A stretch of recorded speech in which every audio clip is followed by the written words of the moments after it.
d'assises de Paris a rendu sa décision. Si l'objet de votre interrogation actuellement est de savoir ce que la défense pense de cette décision, eh bien, elle est évidemment sans surprise. Les motivations de la cour d'assises sont tout à fait claires.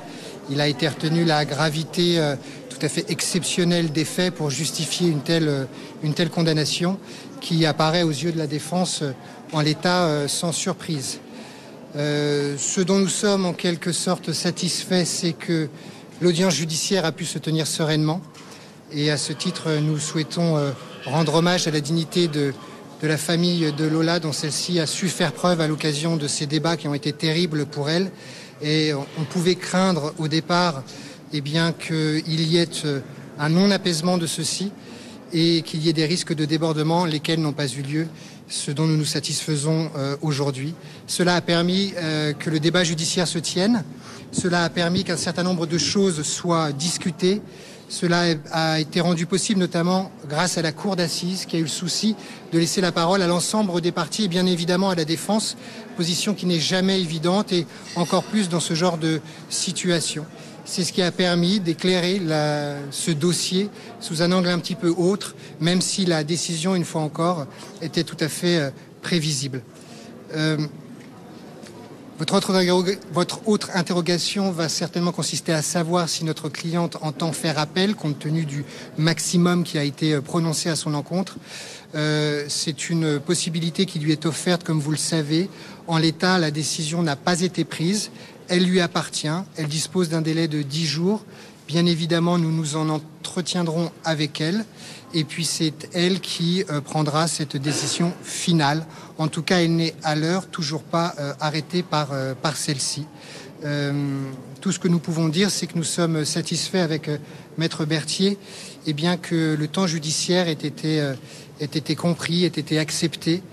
Et cela a permis peut-être de faire comprendre à certaines personnes et bien que les procès expéditifs n'éclairent en rien, que les procès expéditifs n'apportent pas la justice et que les procès expéditifs ne font pas honneur à notre système démocratique.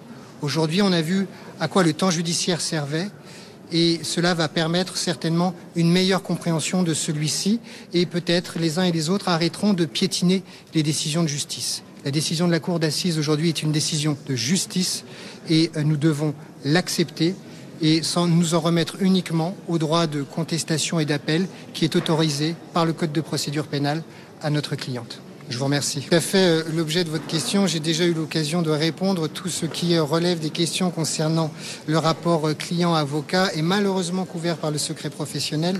Même dans ce cas-là, et je ne saurais y répondre et vous préciser quelle a été la nature de sa réponse. Tout ce que je peux vous dire, sous le contrôle de ma consoeur, eh bien, c'est que la décision d'appel n'est pas encore arrêtée et elle nous le fera savoir dans le délai de 10 jours. Je vous remercie.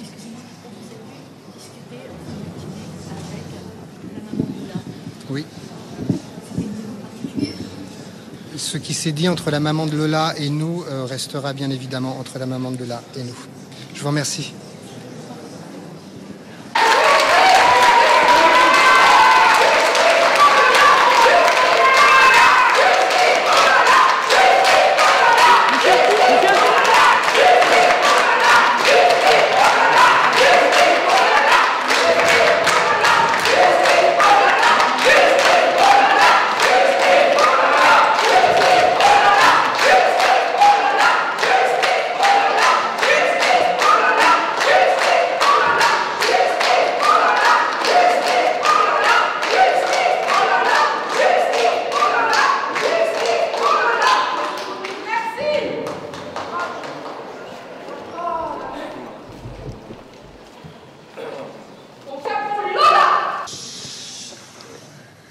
Bonjour tout le monde.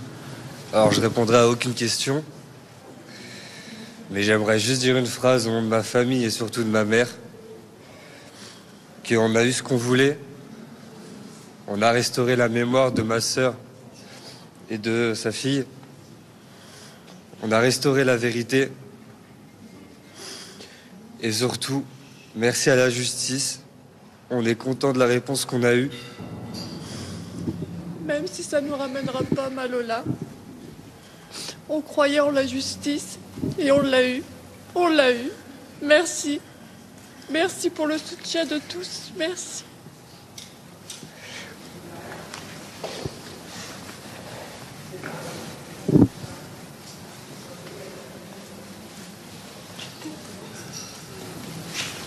Et du coup, merci de ne pas insister.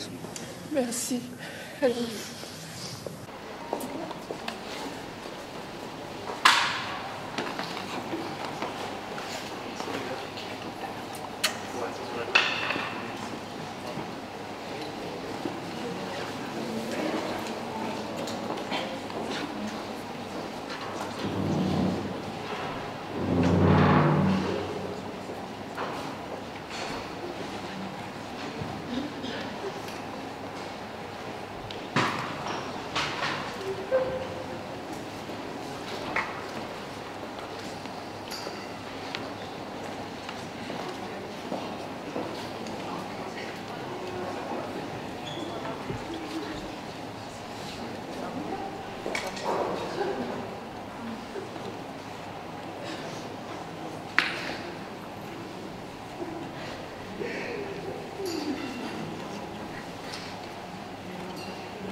Attention. La croix. La croix. C'est une décision juste en fait. C'est une décision de raison, d'humanité, de vérité et de mémoire. Voilà. On a restauré la mémoire de cette jeune fille, on a restauré une vérité éclatée et on a mis des mots pour essayer de continuer à penser parce que tout avait été troué. Voilà. Elle est belle, cette justice, parce qu'elle ne rend pas et elle ne prétend pas à rendre ce qu'elle ne peut pas rendre. Mais elle va permettre d'avancer, et pour la société, et pour les parties civiles, et même pour elle. C'est bien. Oui, ça vous va. Karine,